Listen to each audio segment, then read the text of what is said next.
জানি তোমরা পারবে। শ্রেয়াস ঈশানের পাশে দাঁড়িয়ে পড়লেন প্রাক্তন ভারতীয় কোচ।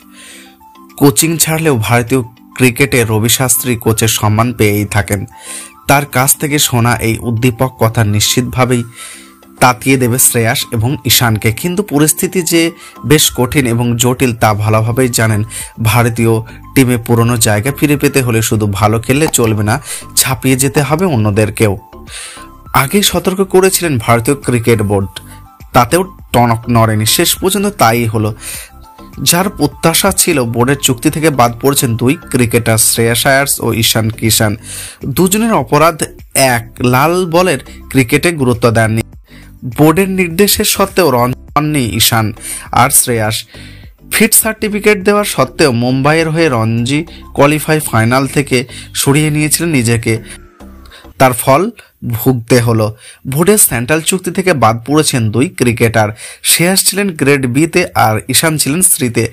প্রশ্ন থাকছে, এরা কি ভারতীয় টিম থেকে বাদ পড়ে গেলেন? রবি শাস্ত্রীর মতো প্রাক্তন কিন্তু সাহস জুগিয়েছেন এই দুই ক্রিকেটারকে। শ্রেয়াস আর ঈশানকে অনেক দিন ধরেই চেনেন শাস্ত্রী। তাদের প্রতিভা তাগিদ সম্পর্কে ওয়াকিবহল। দুই ক্রিকেটারকে বোর্ডের চুক্তির কারণে শাস্ত্রীও নিশ্চিত লড়াই করে এরা টিমে ফিরবে খুব শীঘ্রই। সোশ্যাল মিডিয়ায় শাস্ত্রী স্পষ্ট লিখেছেন, ক্রিকেটের মতো খেলায় কামব্যাকের মধ্যে দিয়ে বোঝায় ক্রিকেটদের স্পিরিট। মাথা উঁচু করো শ্রেয়াস ঈশান, চ্যালেঞ্জের মুখোমুখি হও আর প্রবলভাবে ফিরে এসো। তোমাদের অতীতে পারফরমেন্স বলে দেবে সবটা। আমার কোনো সন্দেহ নেই তোমরা আবার তোমাদের জায়গায় জিতে নিতে পারবে। কোচিং ছাড়লেও ভারতীয় ক্রিকেটে রবি শাস্ত্রী কোচের সম্মান পেয়ে থাকেন।